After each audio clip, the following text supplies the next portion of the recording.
Assalamualaikum warahmatullahi wabarakatuh. Kembali lagi ke channel Miftah Fauzi Berkelana. Baik sahabat Miftah Fauzi Berkelana, kali ini kita akan bercerita kembali. Namun sebelum bercerita, saya mengajak teman-teman membantu channel ini supaya lebih berkembang dengan cara di like, comment, share, dan subscribe tentunya. Dan tak lupa apabila teman-teman tidak ingin ketinggalan oleh video terbaru dari channel ini, silahkan ditekan tanda loncengnya. Terima kasih. Baik teman-teman, kali ini kita akan bercerita kembali. Cerita kali ini diambil dari sebuah tulisan dari Twitter, yaitu dari @ceritasetan atau Kalong. Judul cerita kita kali ini adalah Mary, Teror Hantu Bioskop. Sosok perempuan berdarah campuran. Di masa hidupnya, Mary adalah sosok perempuan yang cantik. Namun setelah tragedi itu, kecantikannya berubah menjadi teror yang mengerikan.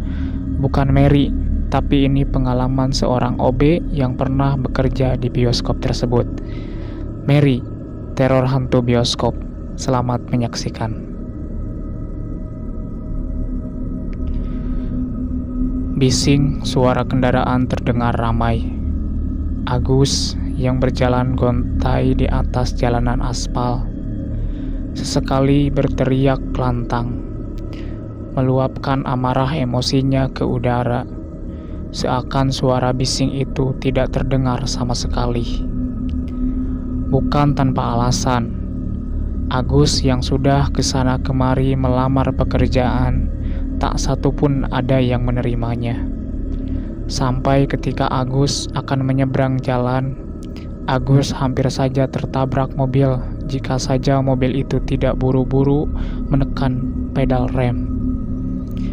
Mungkin tidak akan ada cerita ini kalau Agus tidak langsung sadar dan menghindar waktu itu. Goblok! Bentakan lelaki paruh baya dari dalam mobil seketika membuat Agus sedikit tersulut mundur dan terjatuh ke pembatas antara aspal dan tanah. Selama dalam perjalanan, Agus masih dirudung kebingungan. Kemana lagi ia harus mencari pekerjaan nantinya? Sementara ia harus menanggung hidup keluarganya.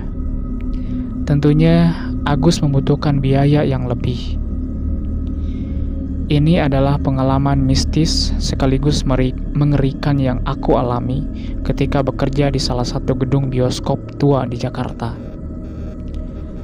Namaku Agus. Aku jauh-jauh datang ke Jakarta untuk mencari kerja. Tapi sudah 5 perusahaan yang aku datangi, tak ada satupun yang mau menerimaku jadi karyawan.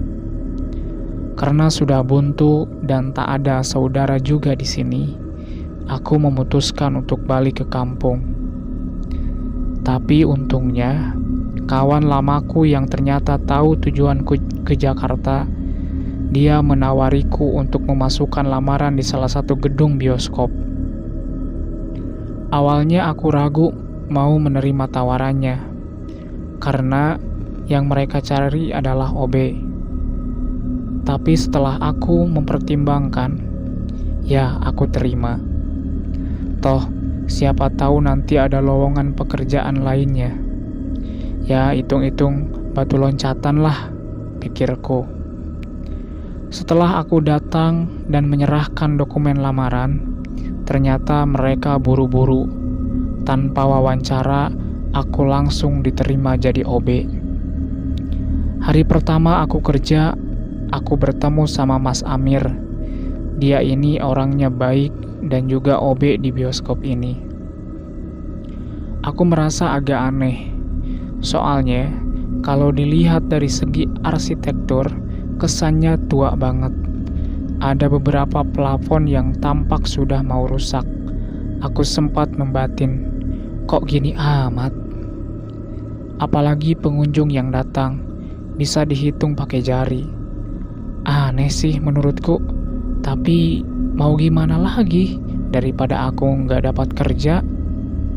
Mas Amir pun langsung mengajak untuk berkeliling. Dia juga memberitahu semua ruangan dan lorong yang nantinya perlu dibersihkan. Sampailah aku dan Mas Amir di depan sebuah ruangan. Katanya sih gudang tua. "Oh iya Gus, untuk ruangan ini gak usah dibersihkan ya. Biarin aja gak apa-apa," kata Mas Amir. "Loh, emangnya kenapa Mas?" Aku penasaran. "Ada tulisannya dilarang masuk. Pokoknya gak boleh masuk daripada kamu kena SP sama si bos," jawab Mas Amir.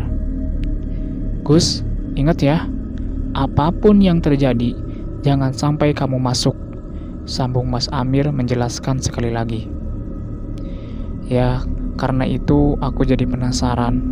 Sebenarnya isi dalam gudang itu ada apa ya? Kok sampai seluruh karyawan tidak boleh masuk? Dan akan terjawab nanti. Setelah selesai instruksi, aku langsung memulai pekerjaan. Dimulai dari toilet, ruangan bioskop hingga lorong-lorong. Ternyata aku kurang bersih. Aku tiba-tiba dimarahi Pak Manajer karena ada beberapa titik yang masih kotor. Tanpa perintah kedua, aku langsung membereskan. Takut kalau gajiku dipotong atau dipecat. Singkatnya, beberapa hari kemudian, malam itu diguyur hujan deras banget. Karena aku masih ada tanggungan pekerjaan, jadi terpaksa aku selesaikan dulu. Padahal bioskop ini tidak begitu rame, tapi kenapa kotornya kayak seolah-olah banyak pengunjung? Aneh.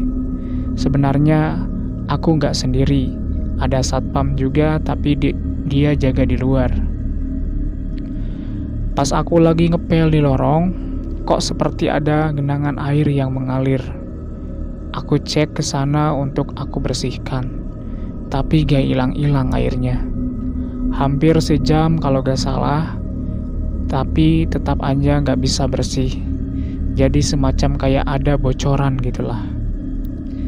Karena penasaran, aku ikuti aliran air itu. Sampailah aku di depan gedung lama yang gak boleh dimasuki itu. Ternyata kebocoran ada di dalam gedung. Aku bingung, mau aku selesaikan sumber masalahnya atau aku biarkan saja. Masalahnya, aku harus masuk dan kemarin Mas Amir sudah memperingatkan untuk jangan masuk. Tapi kalau besok pagi Pak Bos tahu, bisa-bisa aku kena marah lagi. Ya sudah, akhirnya aku nekat untuk masuk dan ini ternyata keputusanku yang salah. Pas pintu terbuka, ruangan benar-benar gelap banget. Terasa banget kalau ruangan ini kotor. Kelihatan dari debunya yang tebal dan lembab. Aku pikir sepertinya gedung ini memang gak pernah dibersihkan. Dan malam ini aku adalah orang pertama yang berani masuk. Aku nyalakan senter untuk melihat ke sekeliling. Pas di dalam ruangan, aku juga merasa kalau aku di sini tidak sendirian. Semacam kayak ada seseorang yang memperhatikanku, tapi aku belum tahu posisinya di mana. Tapi aku masih bodoh amat. Niatku masih masuk ke sini hanya untuk memperbaiki kebocoran. Akhirnya, setelah berputar-putar ruangan, aku menemukan sumber masalahnya. Dengan alat seadanya, aku coba untuk memperbaiki dan syukurnya cepat teratasi. Nah, ini adalah kejadian yang bikin aku merinding. Pas aku dalam posisi jongkok lagi benerin, tiba-tiba aku merasa ada yang menyentuh pundakku. Refleks aku noleh ke belakang sambil mengarahkan senter ke sana. Tapi anehnya tidak ada apapun dan siapapun. Sudah harap-harap cemas, takut kalau aku ketahuan masuk ke ruangan ini, aku buru-buru menyelesaikan pekerjaan ini. Belum juga tenang karena sentuhan, tiba-tiba aku mendengar ada suara bisikan. Aku refleks noleh lagi ke belakang dan mengarahkan senter, dan masih sama, kosong, tidak ada siapapun. Tangan udah gemeteran, sampai senter yang aku gigit aja jatuh. Dan gak lama lagi, aku selesai menambal pipa yang bocor tadi. Pas aku mau berbalik dan keluar, mendadak aku mencium aroma yang benar-benar gak enak. Kayak bau bangkai, dan itu membuatku tambah gelisah. Semakin gelisah, semakin membuat kakiku berat untuk melangkah. Seperti aku sedang menyeret sesuatu yang aku sendiri gak tahu itu apa. Dengan sisa-sisa keberanian, akhirnya aku berhasil sampai pada knoks pintu gudang. Aku berhasil keluar. Tapi sebelum aku menutup pintu, aku ingin memastikan saja kalau di dalam tidak ada apa-apa. Aku arahkan senter ke kanan dan ke kiri masih aman. Tapi ketika senter terarah tepat di depan sana, aku jelas banget melihat ada sepasang kaki pucat. Dan entah kenapa, seperti ada hawa lain untuk aku terus mengarahkan senter itu ke atas. Semakin ke atas, aku bisa melihat tubuh dan sosok perempuan itu. Hingga tepat di wajahnya, dia tersenyum, menyerangi, dan di akhir cerita, dia tertawa ngikik. Sontak membuatku buru-buru menutup pintu. Aku benar-benar shock dan ketakutan. Saat itu juga, aku putuskan untuk segera pulang. Keesokan harinya, semua tampak normal. Aku pura-pura seperti tidak ada hal aneh yang terjadi. Walaupun dalam hati, aku benar-benar ketakutan kalau sampai ada yang tahu jika aku masuk ke gedung itu. Seperti biasa, aku melakukan aktivitasku sebagai OB. Sampai akhirnya, Mas Amir menemuiku menanyakan sesuatu. "Gus, lu tahu nggak alat-alat kebersihan pada kemana? Kok ada yang hilang ya?" tanya Mas Amir. "Aduh, saya nggak tahu nih Mas. Perasaan semalam udah aku kembalikan ke tempatnya." Aku menjawab sekenanya. Tapi di sisi lain, aku juga benar-benar tidak tahu. "Ya udah kalau gitu, bantu gue nyari ya Gus," ajak Mas Amir. Dan ketika aku dan Mas Amir mencari di setiap ruangan, di sana tidak ada satupun alat yang tertinggal. Hanya ada satu ruangan yang belum kita cek, dan itu mengarah pada ruangan terlarang. "Masa iya ada di dalam, Gus?" tanya Mas Amir. "Waduh, gak tahu juga saya, Mas. Apa mau coba dicek ke dalam?" Aku balik bertanya. "Ah, jangan deh. Udahlah, biarin aja," sergah Mas Agus. Tapi pada akhirnya aku dan Mas Amir mengabaikan ruangan itu dan memutuskan untuk membersihkan dengan peralatan seadanya. Hari itu berlalu tanpa ada yang aneh hingga waktunya aku pulang. Keesokan harinya, tepatnya di malam hari, terjadi keributan antara pengunjung dan karyawan yang jaga di bagian kafe. Karena aku juga penasaran, akhirnya aku menanyakan pada salah satu pengunjung yang saat itu sedang mengantri.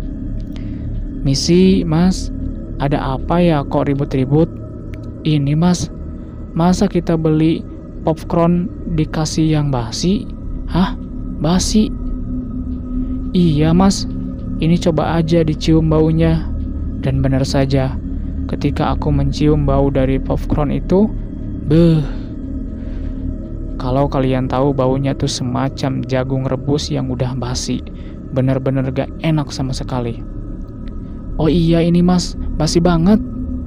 "Ya udah Mas, maaf. Malah kepo, saya lanjutin kerja dulu," sambungku berpura-pura. Takut kalau nanti aku kena komplain dan disuruh ganti rugi. Dan untungnya malam itu bisa teratasi.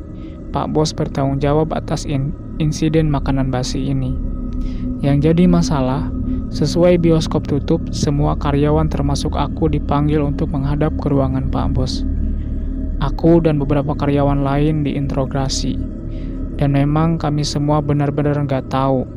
Sedangkan salah satu karyawan, sebut saja namanya Mbak Rini, dia yang saat itu jaga di bagian kafe, katanya pas ditanya sama Pak Bos, Dia juga tidak tahu kenapa bisa basi seperti itu.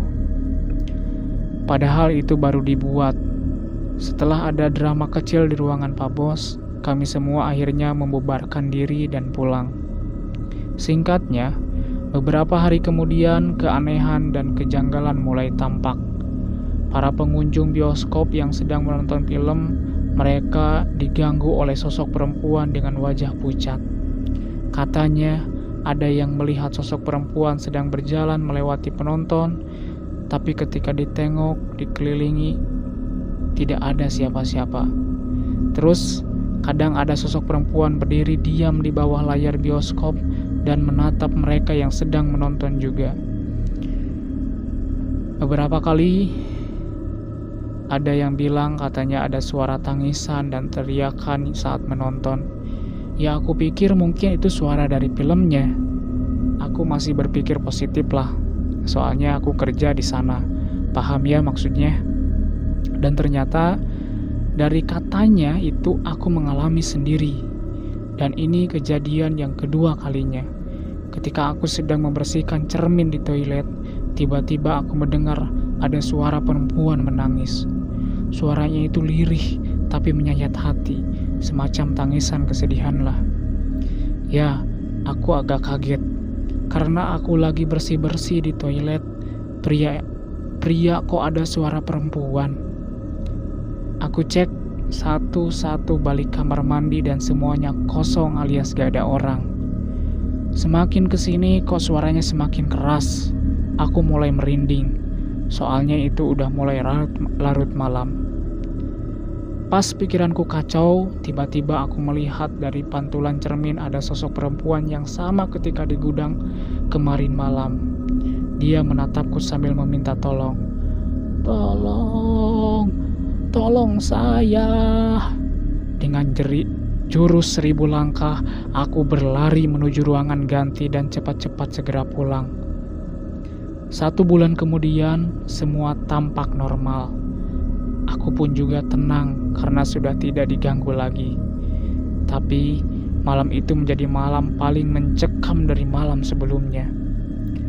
Sebut saja namanya Mas Andi. Malam itu, dia tiba-tiba jadi aneh. Sikapnya gak seperti biasanya. Tepatnya ketika aku dan Mas Andi ini lagi duduk di pantry. Dia tiba-tiba jalan tanpa sadar dan mengarah ke ruangan atau gudang terlarang itu. Awalnya aku abaikan, tapi kok semakin aneh orangnya. Aku panggil berkali-kali, dia tidak merespon sama sekali. Aku ikuti dia sampai berhenti di depan gedung terlarang itu. Mas Andi cuma berdiri diam aja di sana. Mas Andi. Aku masih mencoba memanggil tapi dia hanya diam. Mas, gak boleh masuk loh mas, kataku lagi. Masih bersuara menyadarkannya. Tapi tak lama kemudian dia masuk ke ruangan dan dengan cepat dia tiba-tiba berontak. Aku lihat sendiri kalau Mas Andi ini tiba-tiba melayang tapi sambil megang lehernya. Jadi kayak dia lagi menahan sesuatu di lehernya. Istilahnya kayak lagi dicekik gitulah. Tapi gak tahu siapa. Soalnya aku gak lihat ada orang lain selain aku dan Mas Andi. Semakin lama dia semakin berontak kesakitan. Sontak aku langsung teriak kenceng banget untuk meminta pertolongan. Dan gak lama Mas Amir dan beberapa karyawan lain datang. Aku, Mas Amir dan yang lainnya berusaha untuk menarik keluar Mas Andi. Tapi seolah tubuh Mas Andi ini ada yang menahannya. Sekuat tenaga kami berlima menarik tapi benar-benar susah. Seolah ada energi kuat yang menahannya. Sampai kami semua ngos-ngosan kehabisan tenaga. Mas Andi yang tidak habis akal, dia meminta salah satu dari kami untuk meminta bantuan lagi. Tapi sayang, sebelum ada bantuan datang, Mas Andi duluan meninggal. Dan malam kami semua dipanggil Pak Bos untuk diinterogasi lagi. Yang membuat aku terkejut, apa hubungannya kematian Mas Andi dengan gudang terlarang itu? Pasalnya, Pak Bos menanggapi kalau kematian Mas Andi ini adalah sangkut pautnya dengan pemasukan bioskop yang berkurang drastis. Lah, maksudnya apa? Apa hubungannya? Dalam hati, aku juga agak kesal. Lalu Pak Bos menanyakan semua karyawan yang ada di ruangan. Sekarang jujur, siapa yang sudah berani membuka ruangan itu? Awalnya kita semua diam saja, gak ada yang jawab. Tapi setelah Pak Bos memutar rekaman CCTV, ya apa boleh buat, aku ketahuan. Otomatis semua karyawan yang ada di situ menoleh ke arahku semua.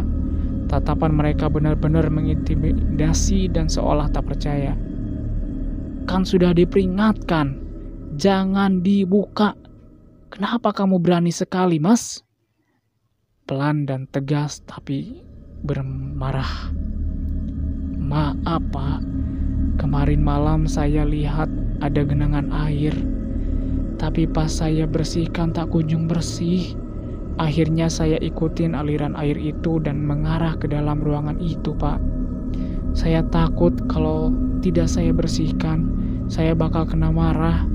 Sekali lagi saya minta maaf, Pak, jawabku sambil gemeteran. Namanya Mary. Dia dipitnah selingkuh dan kemudian dibunuh oleh pacarnya di bioskop ini.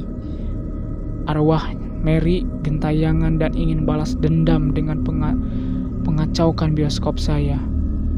Itu karena dulu kasusnya ditutup, sahut Pak Bos menceritakan kejadian puluhan tahun silam. Dan dari kejadian itu, Pak Bos memanggil seorang dukun untuk menyegel arwah Mary itu di dalam gudang. Makanya sampai sekarang gudang itu tidak boleh dimasuki. Tapi sekarang aku yang membuat situasi menjadi semakin rumit. Dan akhirnya Pak Bos memutuskan untuk memanggil si dukun lagi. Kalau dilihat dari kejadian kematian Mas Andi, bisa aku pastikan kalau dendam amarah Mary itu benar-benar besar. Pasalnya, dia tidak pandang bulu untuk membunuh orang lain yang mencoba menghalangi. Seperti halnya malam itu, si dukun membutuhkan bantuan sebanyak mungkin karena kekuatan dendam Mary itu begitu besar. Malam itu langsung diadakan ritual. Kami para karyawan bioskop mau tidak mau harus membantu si dukun. Karena seperti Pak Bos sampaikan tadi, kalau sampai ini tidak teratasi, nyawa semua karyawan bakal ikut terancam. Sebut saja si dukun ini Mbah Rijan. Beliau meminta kami semua untuk membawa botol khusus yang sudah beliau siapkan. Awalnya aku masih bingung untuk apa botol ini. Tapi setelah dijelaskan, aku baru paham. Ternyata untuk menangkap arwah Mary. Aku sedikit terkekeh kecil. Kayak tuyul dan bayul. Berkali-kali aku mencoba, tapi susahnya minta ampun. Sampai Mbak Rijan meminta untuk berpencar, berharap bisa menangkap kalau si hantu Mary ini berpindah tempat. Namun bukannya berhasil, justru itu malah membuat Mary marah dan membuat teman-temanku terbunuh satu persatu. Aku benar-benar buntu saat itu. Dan ketika si Mary ini datang mendekat, aku pura-pura pingsan. Dengan kecerdikanku ini, aku berhasil menangkap Mary masuk ke dalam botol. Bah, teriakku manggil Mbah Rijan. Sontak beliau langsung buru-buru lari ke arahku. Tapi ketika aku menahan tutup botol, tanganku tiba-tiba saja kepanasan dan melepuh. Tak lama, Mbah Rijan langsung menyambar botol yang aku pegang ini dan langsung membacakan sebuah mantra. Dan itu benar-benar ajaib. Botol yang awalnya meronta-ronta seketika saja diam. Dan akhirnya Mbah Rijan berhasil menyegel hantu Mary di dalam botol. 1 bulan berjalan, suasana di bioskop kembali seperti semula, tanpa keanehan dan gangguan. Sudah terlalu banyak pengalaman seram di tempat itu, dan Agus tidak mau mengulang untuk yang kedua kalinya. Bulan itu, Agus memutuskan untuk mengundurkan diri. Selang beberapa tahun kemudian, Agus mendapat kabar kalau bioskop tempat ia bekerja dulu pernah direnovasi. Namun, tak berserang lama, bangkrut dan tutup. Entah kenapa, Agus gak mau tahu. Mungkin cerita tentang insiden itu sudah menyebar ke kalangan masyarakat. Jadi mungkin mereka akan berpikir 2 kali untuk mengunjungi bioskop tersebut. Itu baru terkaan semata, tapi entah benar atau tidak, wallahu alam. Sekarang gedung bioskop itu kosong tanpa penghuni. Nah, itulah teman-teman cerita kita kali ini. Terima kasih telah mendengarkan cerita saya. Mohon maaf apabila banyak kekurangan. Billahi taufiq wal hidayah. Wassalamualaikum warahmatullahi wabarakatuh.